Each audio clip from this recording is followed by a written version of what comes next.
Hey, sorry, first things first is coming a little later today. Had an exciting morning, including training some Sensei, and of course we're coming off an awesome weekend with the black belt testing and the black belt extravaganza. But today I want to give you a very important message. I actually wrote a post yesterday, so if you're on my Tampa Krav Maga Facebook, you may have already read this, but I want to share it with all of you today, because I think that while the post communicates about who we are as Krav Maga martial arts and about my mission and vision for this organization, I think that the lesson speaks to who we are and what we have to do to be true to our individual identities wherever we are in life. So I'm going to share it. And it says, I was reflecting upon the success of our dojo this morning. And of course, first and foremost, I'm grateful to God, my wife, and all the great Sensei staff and students that make it great. I was also reflecting on a couple other secrets that are great lessons for us to remember and for anyone trying to be successful in anything in their life. One is it's as much about what we say no to as what we say yes to. We don't try to be everything to everybody, but we do focus on giving the very best at what we do. Number two, it's also about who you say no to.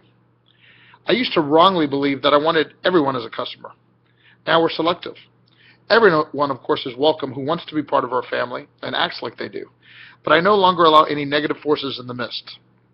Part of the excellence of the group that we have here is that positive, motivated people with attitudes of gratitude and a spirit of constant and never-ending improvement stick around.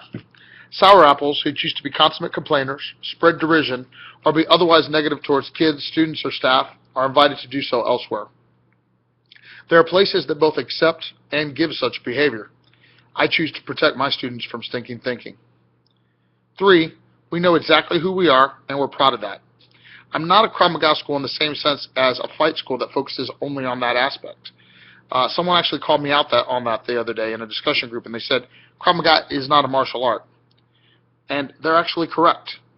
On the other hand, we're not a traditional martial arts school. We're not pure Kempo, Karate, Muay Thai, Taekwondo, Hapkido, Aikido, Kali, or any of the other martial arts that have influenced who we are and what we do. We are Krav Maga martial arts. The style and system created from my 30-plus years of martial arts experience and refined over the last 14 years that I've run a professional dojo. We chose and employ Krav Maga self-protection as our base for its efficiency and its effectiveness as a very practical self-protection system.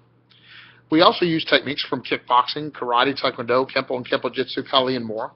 But most importantly, I consider us a martial art because we absolutely and unequivocally believe that our training and our pursuit is not just in preparing for the worst, i.e. the self-protection aspect of what we do, but it's also about seeing people perfect their character. I've had the honor now of seeing my school and my style positively empower people's lives for many, many years over the last 14. As excited as I am about what we've accomplished thus far, I'm even more excited about the next evolution.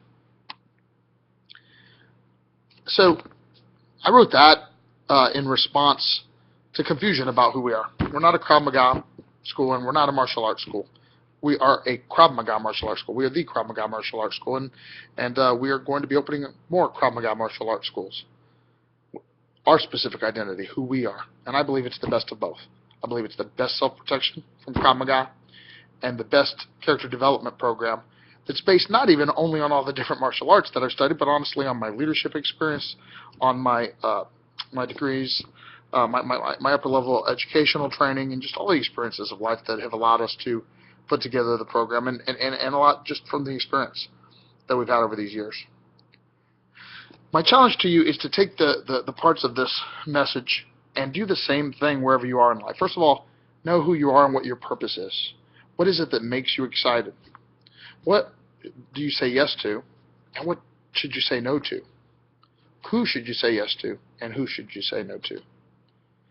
By being able to answer these questions, you can state clearly who you are, where you're going, and your mission statement. And then by living in that, you can live a life of happiness and meaning. Thanks. I'll see you tomorrow. First things first.